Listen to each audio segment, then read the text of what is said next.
कहानी की शुरुआत में हम विजय नाम के एक बिजनेसमैन को देखते हैं। विजय अपनी लाल रंग की विंटेज कार में सवार होकर अपनी गर्लफ्रेंड निशा से मिलने उसके घर जा रहा था। सफर के दौरान निशा वीडियो कॉल के माध्यम से अपने अंग दिखाकर विजय को लुभाने में लगी हुई थी, ताकि विजय जल्दी से जल्दी उसके पास पहुंचकर उसकी आग बुझा सके।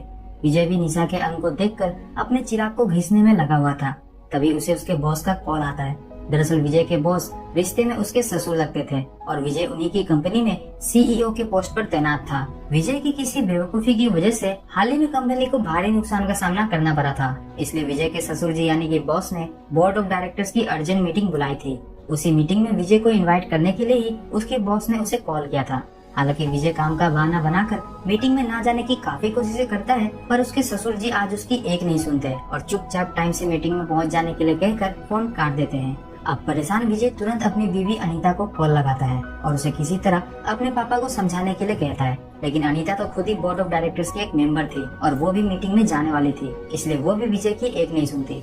विजय समझ चुका था कि अब उसके पास मीटिंग में जाने के अलावा और कोई दूसरा रास्ता भी नहीं है, इसीलिए वो निशा से कहता है कि आज वो उसकी सर्विसिंग करने के लिए उसके घर नहीं आ सकता। पर उधर निशा तो वाइग्रा की गोली लेकर पूरी तरह से तैयार बैठी थी और जब उसे पता चलता है कि विजय आज नहीं आने वाला, तो वो विजय को लुभाने के लिए अपनी ब्रा ही उतार देती है। वीडियो कॉल पर इस अद्भुत नजारे को देखकर विजय की आंखें चौंधिया जाती है। विजय मन ही मन ये फैसला कर लेता है कि आज चाहे जो हो जाए वो निशा की लेकर ही रहेगा। बस इसी चक्कर में उसका ध्यान सड़क से भटक जाता है और सामने से आ रहे एक साइकिल वाले को बचाने के चक्कर में विजय की गाड़ी एक पेड़ से जा टकराती है। उस हादसे में विजय की विंटेज कार की तो ऐसी की तैसी हो जाती है, पर किसी तरह विजय बच जाता है। विजय की गाड़ी अब ना तो स्टार्ट हो रही थी और न ही उसके फोन में सिग्नल मिल पा रहा था, इसलिए उसी साइकिल वाले भैया से लिफ्ट लेकर विजय एक कार मैकेनिक के पास जाता है। अभी कार को ठीक होने में अच्छा खासा समय लगने वाला था, इसीलिए विजय पास ही के कैफे में कॉफी की तलाश में निकल पड़ता है। कॉफी पीते पीते विजय को एक जानी पहचानी आवाज सुनाई देती है।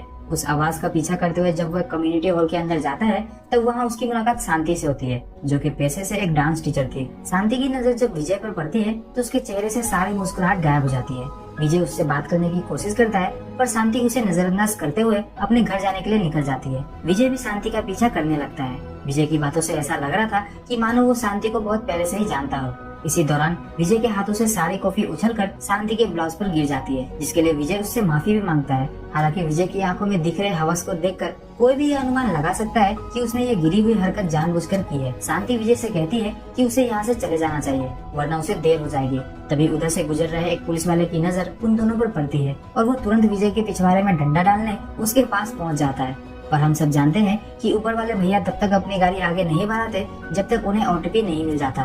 उसी तरह पुलिस इंस्पेक्टर इंद्रजीत सिंह सबसे पहले शांति से यह जानने की कोशिश करता है कि कहीं विजय उसे परेशान तो नहीं कर रहा, जिस पर शांति कहती है कि विजय तो बस उससे बातें करने की कोशिश कर रहा था और वो भी विजय को जानती है, सो परेशान होने वाली कोई बात नहीं है। इतना सुनने के बाद इंस्पेक्टर विजय का नाम पता लेकर वहाँ से चला जाता है। इसके बाद शांति विजय को अपने साथ अपने घर ले जाती है। घर पहुंचते ही विजय शांति से सबसे पहले ये पूछता है कि वो 10 साल पहले अचानक कहाँ गायब हो गई थी। दरअसल 10 साल पहले विजय और शांति की शादी हुई थी, पर एक दिन अचानक शांति गायब हो गई, जिसके 10 साल बाद आज दोनों वापस मिल रहे हैं। शांति तो शावर लेने चली जाती है और इधर विजय पैक बनाने ये तो कॉफी बना रहा है, कॉफी बनाने में लग जाता है। लेकिन उसके अंदर हवस इतनी ज्यादा मची हुई थी कि वो चुपचाप दबे पांव बाथरूम के पास पहुंच जाता है और शांति को शावर लेते हुए देखकर अपना चिराग घिसना शुरू कर देता है। कहीं न कहीं अंदर शावर ले रही शांति को भी यह एहसास हो चुका था कि विजय उसे देख रहा है, पर वो उससे कुछ नहीं कहती।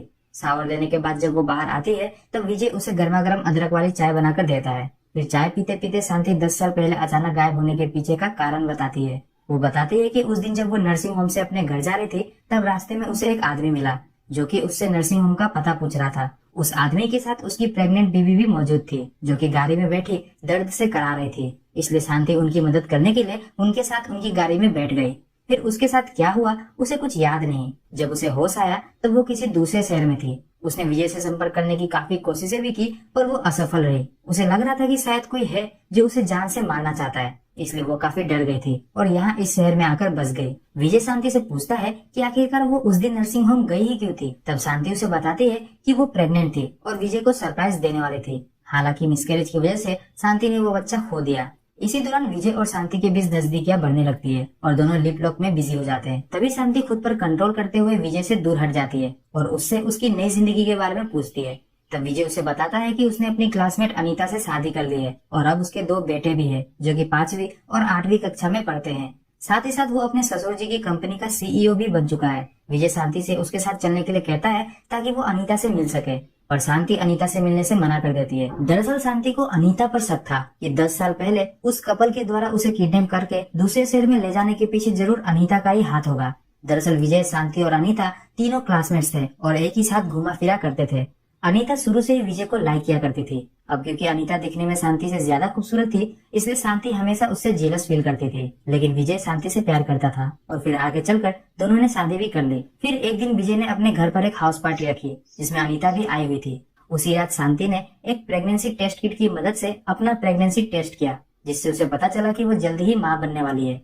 विजय शांति से पूछता है कि इसमें अनीता कहाँ से बीच में आ गई और वो भला तुम्हें किडनैप करवा कर मारना क्यों चाहेगी। तब शांति उसे बताती है कि जिस रात उसने प्रेगनेंसी टेस्ट करा था उस रात भूल से उसने वो प्रेगनेंसी टेस्ट किट वही बाथरूम में ही छोड़ गया था।